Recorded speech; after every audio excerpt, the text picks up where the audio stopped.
오늘 말씀은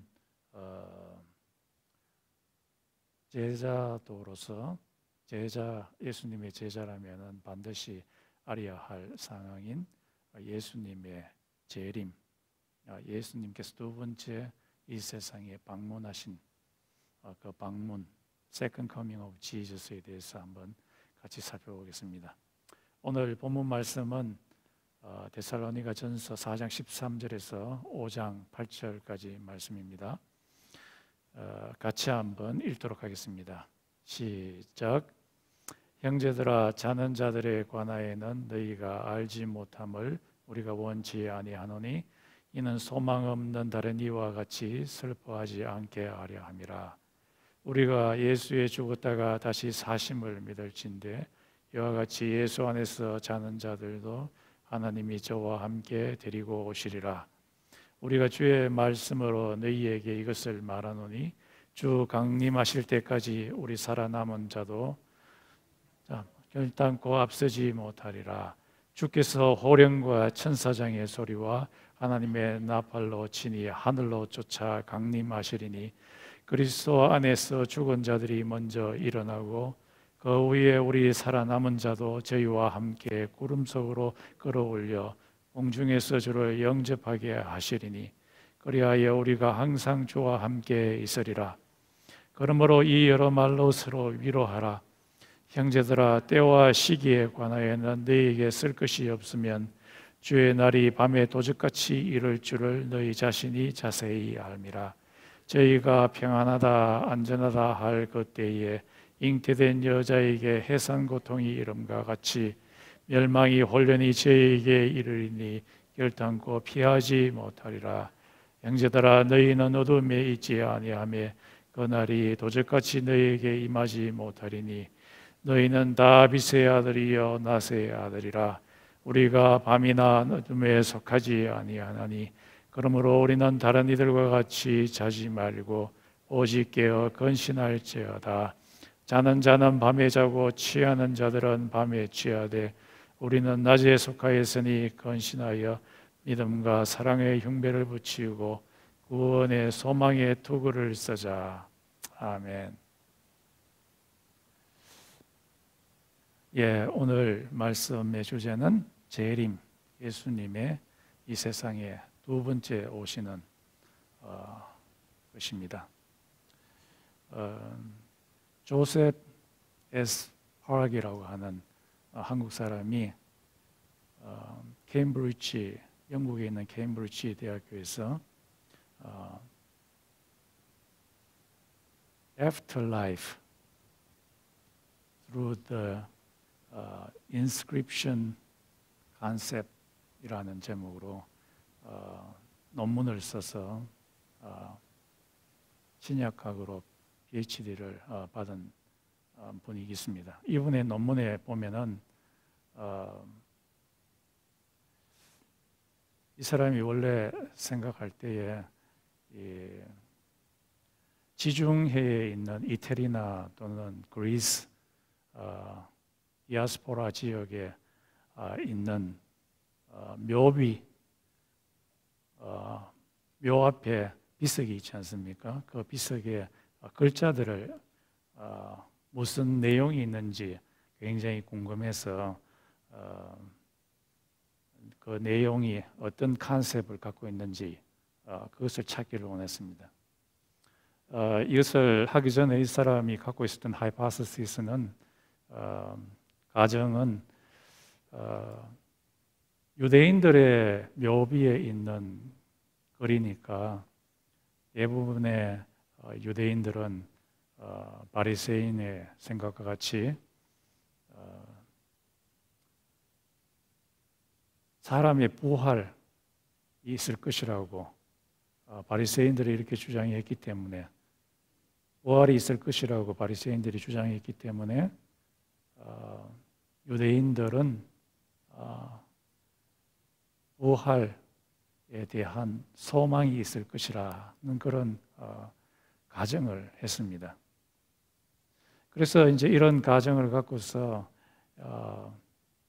지중해에 있는 묘비들을 전부 다 모아가지고 유대인들의 무덤의 묘비에 있는 글자들을 연구하기 시작했습니다. 그래서 종합하고 분석하고 나서 그 결과가 뭐냐 하니까 이 바리새인들의 생각과 다르게 유대인들이 가졌던 죽음에 대한 그런 개념은 굉장히 절망적인 것이었습니다. 대부분이 죽고 나서는 영원히 모든 것을 다 잃어버리고 더 이상 자기에게 남는 것은 없다라는 그런 생각으로 글들이 가득 차 있었습니다.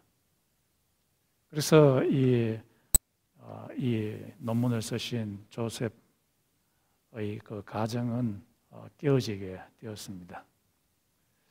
그러면서 이제 이분이 그 논문 말미에 유추하기를 그 당시 지중해에 흩어져 있던 유대인들의 죽음에 대한 생각이 이렇게 절망적이었기 때문에 그 당시에 있었던 많은 사람들, 지중해에 있었던 많은 사람들이 죽음에 대한 생각은 아주 절망적이었을 것이다 라고 그렇게 유추를 했습니다.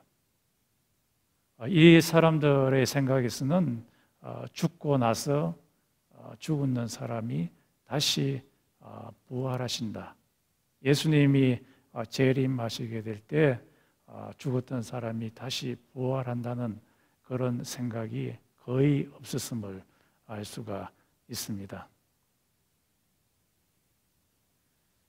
오늘 본문에 예수님께서 말씀하시기를 잠자는 자들이 다시 살아난다라고 했는데 여기서 잠자는 자들이라는 말은 육체적으로 죽었는 사람들. 그래서 예수님의 품에서 지금 하늘에서 예수님의 품에서 쉬고 있는 그런 자를 의미합니다. 여기서 재림, 예수님께서 다시 오신다고 하는 그 재림이라는 말은 구약에 보면은 Lord's Day, 주의 날이라는 말이 굉장히 많이 나옵니다.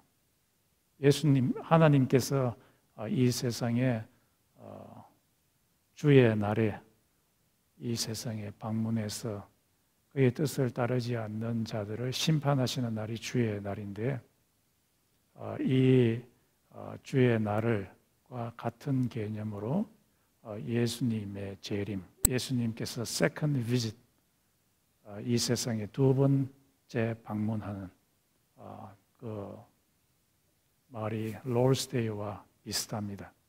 그래서 예수님께서 이 세상에 방문하게 되면 하시는 일이 심판의 일을 하시고 또 동시에 구원의 일을 하십니다.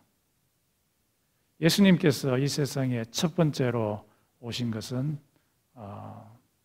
마리아의 몸에 성육신, 말씀이 육신이 되어서 처음으로 오시고 그리고 십자가에 못 박히시고 다시 하나님 아버지에게로 다시 돌아갔는데 요한복음 14장에 보면은 예수님께서 돌아가실 때에 내가 하늘에서 아버지 집에 방을 너희들이 거할 방을 다 준비해 놓으면은 다시 오실 것이다 라고 이야기하셨는데 두 번째 오심, 그것이 예수님의 재림이라고 알 수 있겠습니다.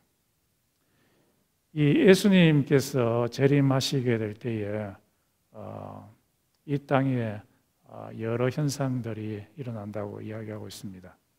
그것이 오늘 본문 말씀에 있는 데살로니가전서 4장과 그리고 마가복음 13장 그리고 누가복음 17장 그리고 고린도전서 15장에 보면은 예수님께서 이 세상에 오실 때에 천사장이 나팔을 불고 예수님이 오신다는 것을 알리고 그리고 이 호령 소리가 있고 그리고 예수님께서 구름을 타고 이 세상에 오시고 그때 많은 예수 믿었던 사람들이 다시 부활하게 되고, 그리고 예수를 신실하게 따르지 않은 자들에 대해서는 심판이 있게 된다고 그렇게 이야기를 하고 있습니다.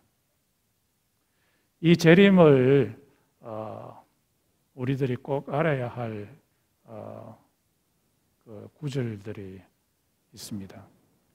누가복음 17장에 보면은 이 바리새인들이 예수님에게 와서 예수님이 다시 오시게 될 때가 언제입니까? 라고 그렇게 묻습니다. 이 물음 속에 어떤 의미가 있는데, 갈렌더라고 하는 학자는 이 바리새인이라고 해도 예수님의 세컨 커밍에 대한 그 개념이, 컨셉이 굉장히 희미함을 보여준다고 이야기를 합니다. 그리고 나서 이 바리새인이 예수님에게 재림에 대해서 묻고 나서 예수님께서 그의 제자들에게 그의 재림에 대해서 상세하게 설명해 주는데, 그 상세하게 설명해 주는 그 이면에는 예수님이 이 제자들도 이 재림에 대한 지식이 클리어하지 아니하고 아주 희미하다는 것을 의미한다고 이야기를 합니다. 그러면서 오늘 본문 말씀에 있는 데살로니가서 전서 4장에 보면은 바울이 이 재림에 대해서 가르칠 때 주의 말씀에 의하면이라고 말하면서 재림에 대해서 설명을 합니다. 여기서 주가 누구냐 하면은 예수님입니다. 예수님께서 사복음서에서 주의 말씀, 예수님께서 재림에 대해서 이야기하시고 설명하시는데, 바울이 예수님의 말씀을 듣고 전통을 통해서 다른 사람들을 통해서 듣고 그 말씀에 의거해서 이 데살로니가 사람들에게 예수님의 재림에 대해서 설명을 해줍니다.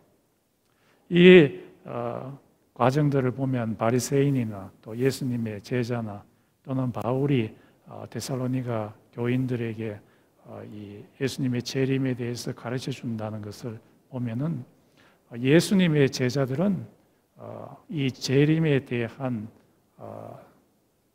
예수님의 가르침에 대한 지식을 반드시 갖고 있어야 됨을 이야기해 줍니다. 그런 측면에서 보게 될 때 우리는 예수님의 제자로서 예수님의 재림에 대해서 꼭 알아야 합니다. 그래서 여러분이 집에서 성경을 보시거나 또는 이 설교를 통해서 예수님의 재림에 대한 그런 상황들을 파악하시고 마음에 꼭 새겨 넣어야 될 것입니다. 왜냐하면 이것이 우리의 운명에 굉장히 중요한 역할을 하기 때문입니다. 이 예수님의 재림에 대한 구약적 배경이 다니엘서 7장에 있습니다. 다니엘서 7장에 보면은 첫 번째 나타나는 장면이 네 개의 아주 무시무시한 짐승들이 나타납니다. 첫 번째 짐승은 뭐와 같습니까? 라이언과 같고, 두 번째 짐승은 이 bear, 아주 무시무시한 곰과 같고, 세 번째 짐승은 leopard, 표범과 같고, 네 번째 짐승은 아주 무시무시한 짐승이라고만 이렇게 표현해 놨습니다. 철을 막 갉아먹고 부수는 정도로 굉장히 강력한 이 짐승이라고 했는데, 이 네 짐승이 의미하는 바는 하나님의 나라에 대적하는 제국이라고 할 수 있겠습니다.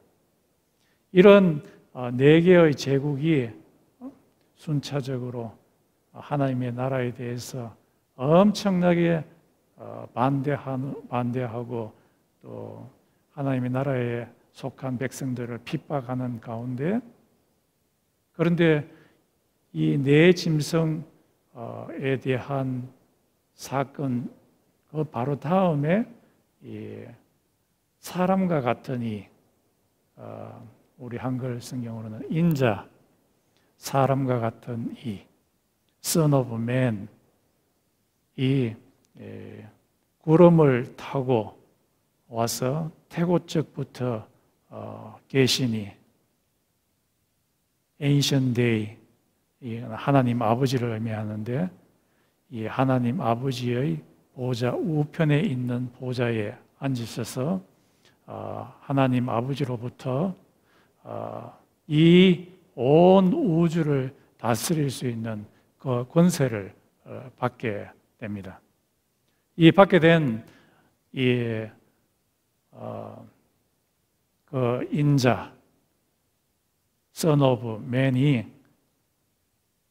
이 제국을, 짐승을 완전히 박살을 내게 됩니다. 박살을 내고, 그리고 마지막 부분에 보면은 이 제국의 핍박에도 불구하고 끝까지 하나님께 순종했는 그 사람들은 하나님의 영광 가운데서, 잔치 가운데서 거하게 되는, 하나님의 영광을 누리는 그 장면이 다니엘서 7장에 나타납니다. 그런데 복음서에 와서 보면은 예수님께서 자기 자신이 바로 그 인자라, The Son of Man, 이 다니엘서 7장에 있는 Son of Man이 바로 자기 자신이라고 이야기를 합니다. 이렇게 주장한 사람은 예수님 당시에 아무도 없었습니다. 아주 독특하게 예수님만이 자기 자신이 바로 The Son of Man이다, 그 인자다,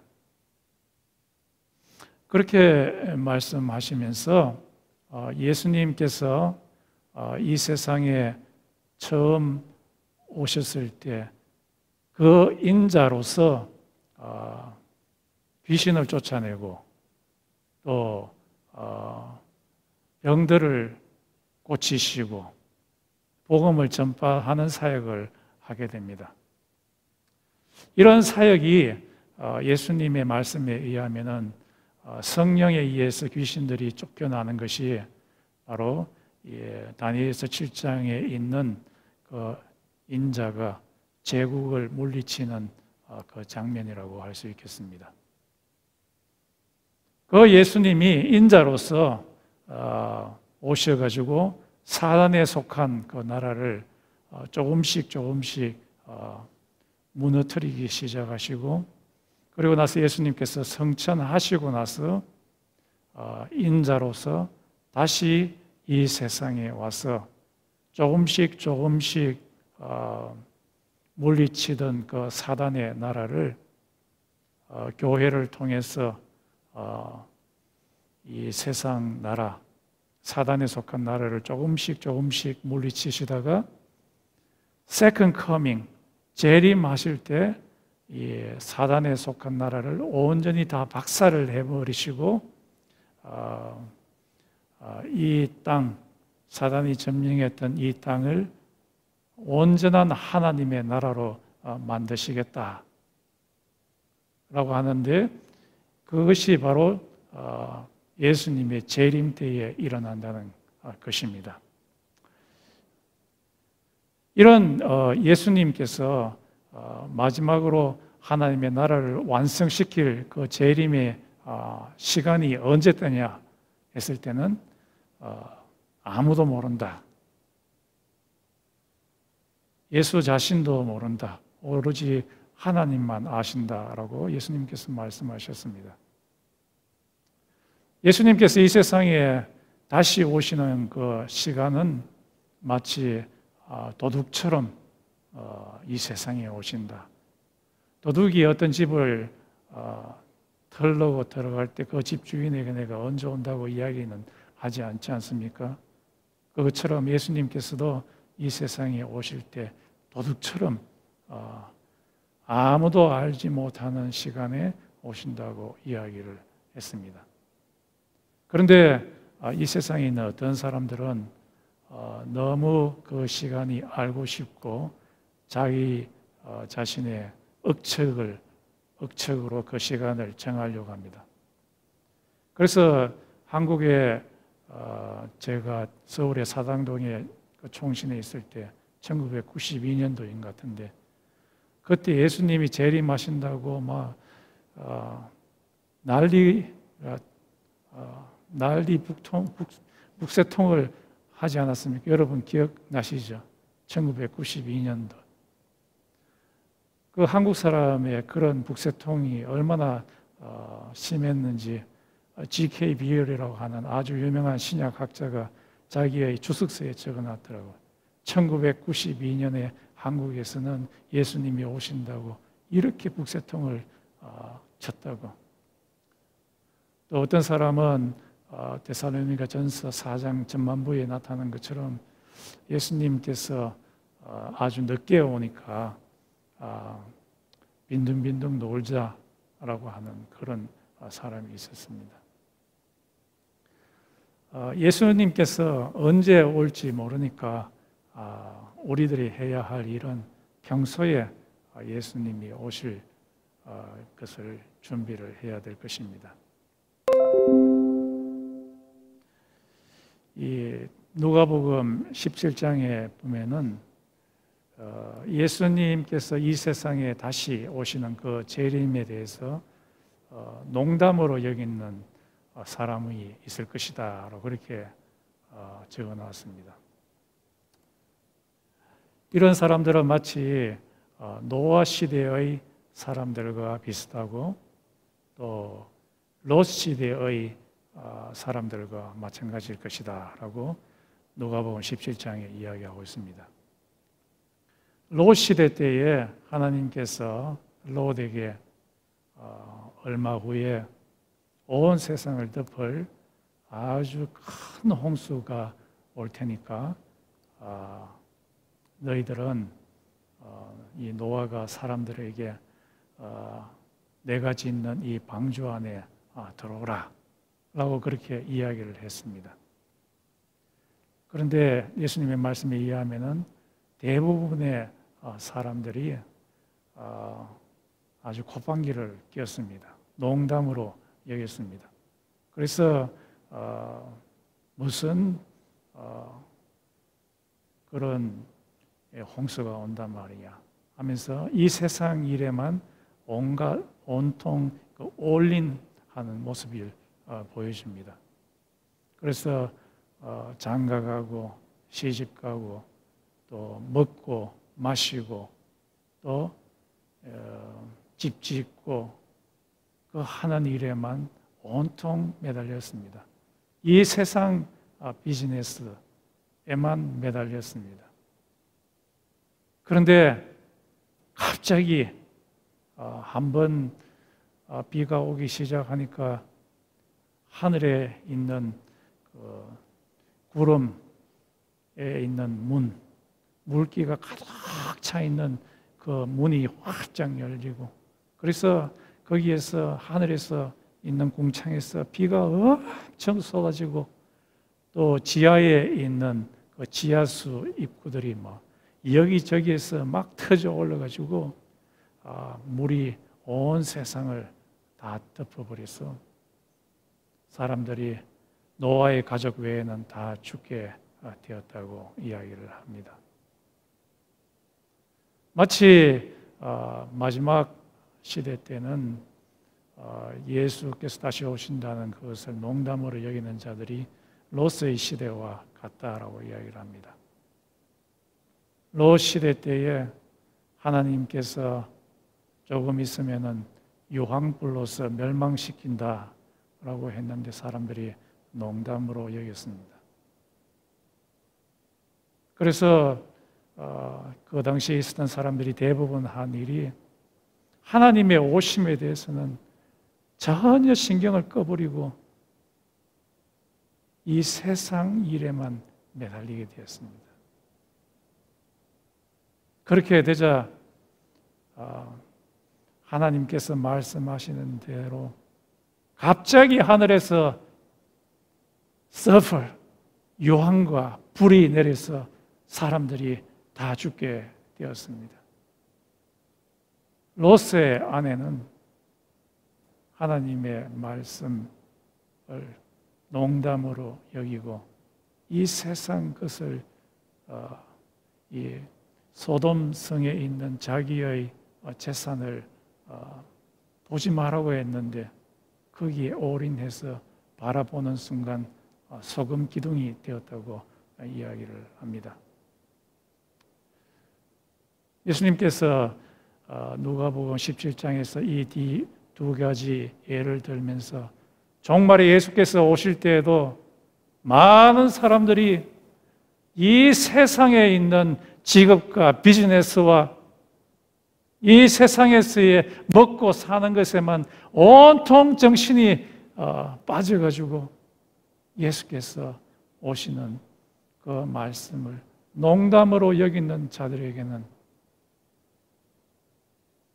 물로 홍수 가운데서 죽는 심판이 임하고 하늘에서 유황불에 의해서 죽는 심판이 있는 것처럼 예수의 재림을 농담으로 여기는 그 자들에게는 심판이 있을 것이라고 이야기를 하고 있습니다.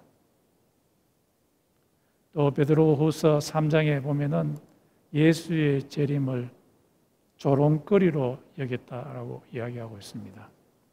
베드로가 섬기는 교회에 어떤 거짓 선생이 들어와서는 하나님께서 이 세상을 다 천지하신 후에 이 세상을 봐라, 변한 것이라고는 하나도 없다. 봄이 오고 여름이 오고 가을이 오고 겨울이 오고 똑같이 되지 않느냐.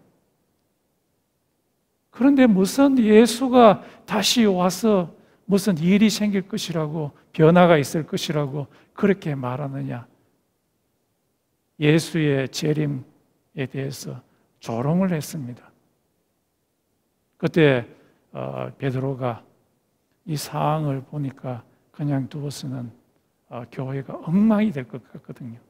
그래서 그렇지 않음을 증명을 합니다. 노아 시대 때 하나님께서 천지를 다 창조하신 후에 하나님께서 말씀하시지 않았느냐? 노아 시대 때 사람들에게 내가 다시 방문하면은 온 세상에 있는 사람들을 다 물러서 썰어버리겠다고 하지 않았느냐? 그런데 실제로 하나님께서 물을 보내셔서 이 세상에 변화를 주지 않았느냐? 이와 마찬가지로 하나님께서, 예수님께서 이 세상에 다시 오시게 될 때 이 세상 사람들을 불러서 심판하시게 될 그 변화가 있을 것이다 라고 그렇게 말씀을 하셨습니다. 그래서 예수님께서 다시 오시게 될 때 예수님의 재림에 대해서 조롱했는 모든 사람들 다 드러내놓고 네가 했는 그 말이 옳은지 안 옳은지 내가 심판할 거다라고 그렇게 말씀하십니다. 오늘 베드로전서 이 데살로니가전서 4장에서는 데살로니가 사람들이 자기들의 친척, 예수를 믿었다가 죽었는 친척, 아비, 어미 또는 동생, 언니, 형, 이 사람들이 예수님이 오실 때, 다시 오실 때 그때 없기 때문에 예수님께서 주실 그 축복, 그 즐거움을 누리지 못하게 되지 않겠나 하는 그런 걱정을 이 사람들이 갖고 있었어요. 그거에 대해서 이 데살로니가 사람들이 바울에게 질문을 했습니다. 이 데살로니가 사람들은 굉장히 신앙적으로 어린 사람이었습니다. 왜냐하면 사도행전에 의하면 바울이 그 지역에 들어가서 예수를 믿게 한 그 사람들이 한 3개월 정도 지났는 3개월짜리 아기 크리스찬들이었기 때문입니다. 이 사람에 대해서 이 사람들에게 그 질문에 대해서 바울이 이야기를 합니다. 걱정하지 마라. 예수께서 재림하시게 될 때에 죽었던 그 자들이 다시 부활하게 된다. 죽었던 예수 그리스도를 믿었다가 죽었는 사람들이 예수님의 품에 가서 즐거움을 누리고 있지만은 예수께서 오시게 될 때 그 사람들이 몸이 다시 결합하게 되어서 부활하게 되어서 더 큰 즐거움을 누리게 되니까 걱정하지 마라. 예수 믿었다가 죽었는 그 사람들이 예수님께서 주실 그 즐거움을 누리지 못할 것일까 걱정하지 마라.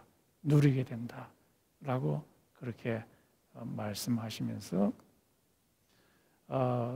예수님께서 오시게 되면은 죽었다가 예수를 믿다가 죽었는 사람이 다시 살아나게 되고 또 그 당시 예수님께 그 당시에 살아있는 사람들 이 두 사람이 예수님께서 오실 때 만나러 하늘 공중에 구름 있는 쪽으로 영접하러 가게 된다라고 그렇게 이야기를 합니다. 그래서 이 예수님께서 오신다라는 그 말이 그 바울 당시에 이 로마 황제나 또는 아주 고관 대작이 올 때 하는 그 말입니다. 그리고 영접한다라는 그 말은 이 고관 대작이나 로마의 황제가 데살로니가 같은 그런 지역에 오게 될 때 그 데살로니가에 있는 사람이 영접하러 마을 어귀까지 가는 것을 의미합니다. 이와 마찬가지로 온 우주의 황제이신 예수님께서 이 땅을 방문하게 될 때에 예수 믿었다가 죽었는 그 사람이 부활하고 또 예수님 오실 때 있던 그 사람들이 온 우주의 황제이신 예수님을 영접하러 나아가게 된다. 그리고 나서 바울이 아주 중요한 말을 합니다. 그리고 나서 이들이 예수님과 영원히 함께 있을 것이다. 함께 있을 것이다. 라는 그 말을 합니다. 그래서 예수님께서 이 세상에 다시 재림하시는 그 목적이 뭐냐? 예수 믿는 사람과 영원히 함께 하기 위함입니다. 함께 하게 될 때에 그 사람들에게 엄청난 베네핏이 있습니다. 그것이 요한계시록 20장, 21장에 보면은 하나님과 예수님이 그의 백성들과 함께 있으니 그곳에는 사망이 없고 죽는 일이 없고 아주 자기 사랑하는 사람이 죽어서 너무 슬퍼서 하는 곡하는 것도 없고 그리고 이 사람들에게는 페인이 없을 것이다. 몸에 고통이 없을 것이다. 병들어서 아파하는 그 고통이 없을 것이다. 이거는 엄청나게 우리한테 위로를 주는 그 말입니다. 아파 본 사람이 얼마나 아픈지 압니다. 이 몸에 고통이 없게 될 것이다. 이 말을 하게 되었을 때 이 데살로니가에 있는 사람들이 큰 위로를 받게 되었습니다. 예수님께서 이 세상에 다시 오시는 것은 우리와 함께 있어서 우리의 고통을 영원토록 없애주기 위함입니다. 어떤 전도사님이 1971년도에 청계천에 판자촌에 전도하러 들어갔습니다. 전도하러 들어가면서 전도지를 사람들에게 나눠주는데 어느 집에 들어가니까 이 방문이 열려 있고 그 안에 한 아이가 누워 있었습니다. 한 12살 정도 되는 아이였는데 그 아이의 몸이 바늘처럼 아주 가늘게 배싹 말라가지고 누워 있었습니다. 이 아이의 배꼽 밑에 한 2cm 밑에에서 고름이 나옵니다. 고름이 줄줄 나와서 땅바닥으로 흐릅니다. 방 밖에 있는 구더기가 이 방 쪽으로 이 고름을 먹기 위해서 들어와서 이 구더기가 이 아이의 배에 붙어서 고름을 빨아먹습니다. 그래서 이 전도사님이 그 아이를 불렀습니다. 얘야 하니까 그 아이가 힘이 없어가지고 눈은 뜨는데 아무 대답할 기력이 없이 누워 있습니다. 그러면서 그냥 누구를 기다리는 것 같이 그렇게 보였습니다. 그래서 전도사님이 그 아이 옆에 있으면서 찬송도 하고 기도도 하면서 한 2시간 정도를 기다렸는데 한 50대 아주머니가 들어왔습니다. 도대체 당신 누구요?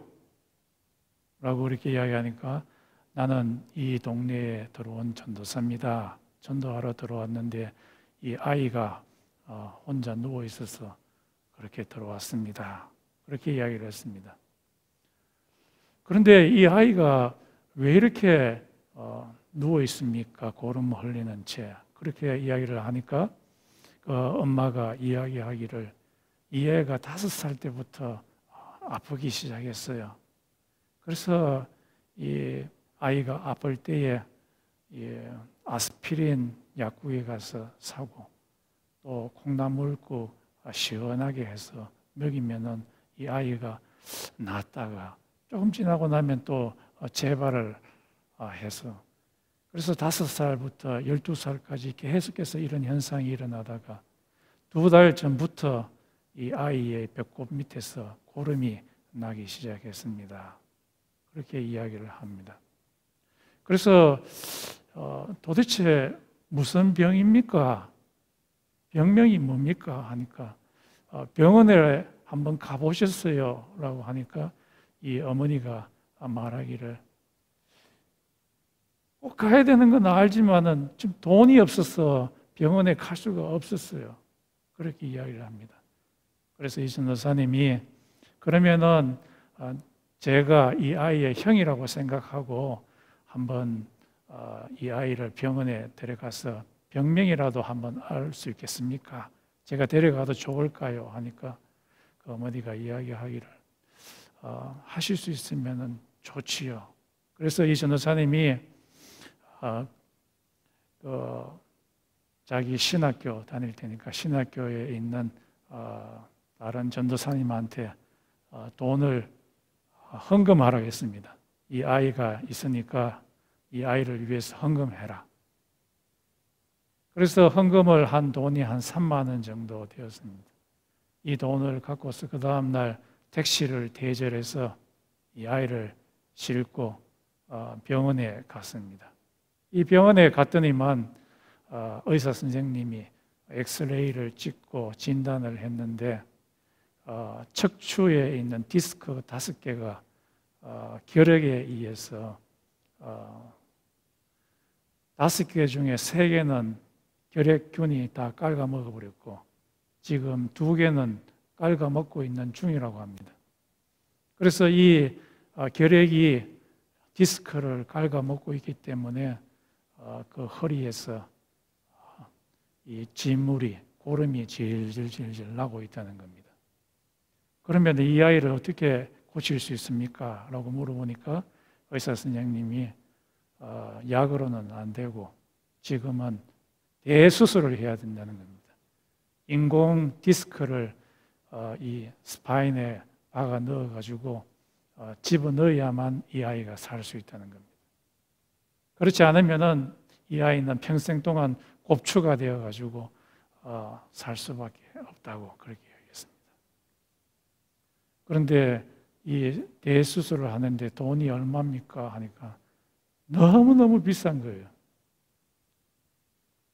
그래서 제가 돈을 모을 때까지 이 아이를 위해서 결핵약 몇 알치만 좀 지어달라고 그렇게 이야기를 했습니다.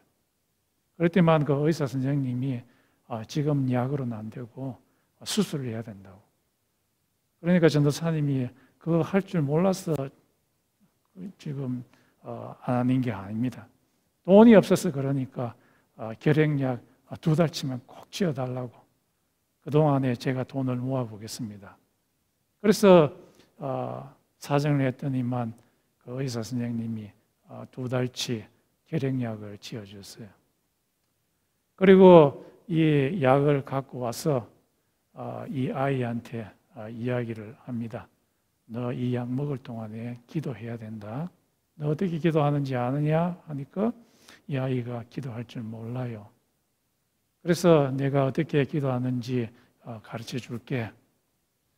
하나님, 아빠, 나는 이 병에서 나아서 동네에 있는 나의 친구들하고 같이 재미있게 뛰어놀기를 원합니다. 내 병을 고쳐주세요. 라고 그렇게 기도하라고 가르쳐 줬습니다. 그리고 나서 이 전도사님이 그의 엄마한테도 기도하는 법을 가르쳐 줬습니다. 약을 먹고 이 아이가 있는데 어느 날 엄마가 기도를 하는데 큰 상을 준비하고 그 상 위에 그릇 준비하고 그 위에 물을 붓고는 비나이다 비나이다 내 아이가 살게 해주소서 그렇게 기도하는 거 보고 기도는 그렇게 하는 게 아니라고 마치 친정 아빠한테 이야기하듯이 그렇게 기도하는 거라고. 그래서 친정 아빠한테 어떻게 부탁합니까? 아버지, 내 아들이 지금 척추가 결핵에 의해서 죽게 되었으니까 내 아이를 좀 고쳐달라고 그렇게 아버지한테 기도하듯이 그렇게 기도하라고. 그래서 이 아이도 약을 먹으면서 기도하고 그리고 나서 또 이 엄마도 이 아이를 위해서 약을 먹이면서 기도를 하는데 2달이 지난 후에 이 아이가 일어서는 거예요. 그리고 나서 얼마 지나지 않아서 이 아이가 한 발자국 한 발자국이 걷기 시작합니다.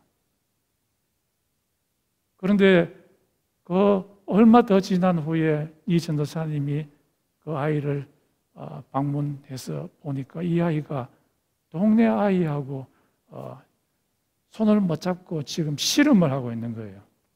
그래서 이 전도사님이 깜짝 놀랐어요. 야야, 내하고 같이 그 시립병원에 갔을 때 의사 선생님이 보여줬지, 엑스레이 사진 다 보여줬지, 디스크 5개 지금 다 가가지고 그런 상태 봤지? 큰일 난다. 하지 마라. 그렇게 이야기했는데 괜찮아요. 라고 그 아이가 이야기를 했습니다. 그래서 이 엄마하고 이 전도사님하고 이 아이가 그 다음날 처음에 갔던 그 서울 시립병원, 아동 시립병원에 가서 다시 한번 엑스레이를 찍어봤습니다. 엑스레이를 찍었더니만 그 의사 선생이 야는 완치됐습니다. 그거 거짓말 아니에요? 하니까 아니에요. 기계가 어떻게 거짓말을 합니까? 5개가 다 멀쩡하게 디스크가 생겼다는 겁니다. 우리가 생각할 때는 과학적인 이 시대에 무슨 그런 일이 있을 것인가 하지만은 하나님께서 고쳐주셨던 것입니다. 구약에는 하나님은 힐링가시다, 고쳐주시는 하나님이시다. 하나님이 함께 있었기 때문에 이 아이가 나았던 것입니다.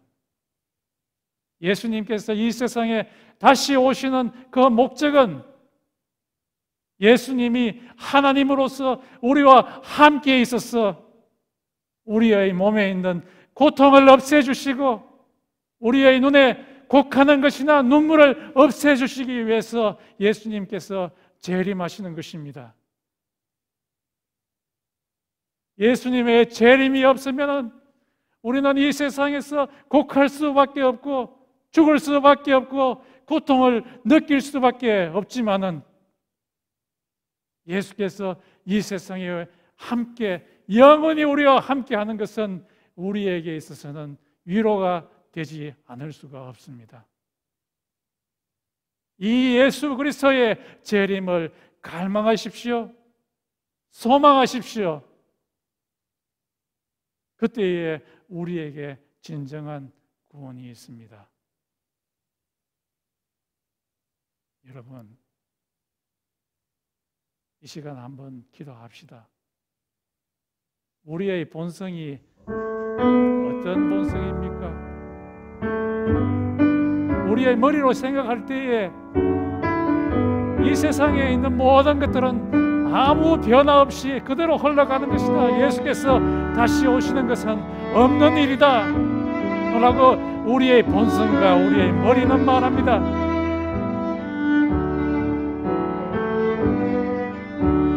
그러나 예수님의 말씀은 다시 오신다고 말씀하십니다. 우리에게 필요한 것은 우리의 생각의 변화입니다. 도저히 오지 않으실 것 같은 그 예수님의 재림이 반드시 오신다는 그 생각으로 변화될 필요가 있습니다. 우리의 힘과 우리의 능력과 우리의 생각으로서는 변화시킬 수 없습니다. 하나님께서 성령으로 오셔서 우리의 생각을 변화시켜 놓으실 때에 예수님께서 재림하셔서 우리와 함께 하신다는 그 확신을 가질 수 있습니다. 이 시간 같이 기도합시다. 성령께서 우리의 생각과 우리의 마음을 변화시키게 해달라고 다 같이 기도드리겠습니다.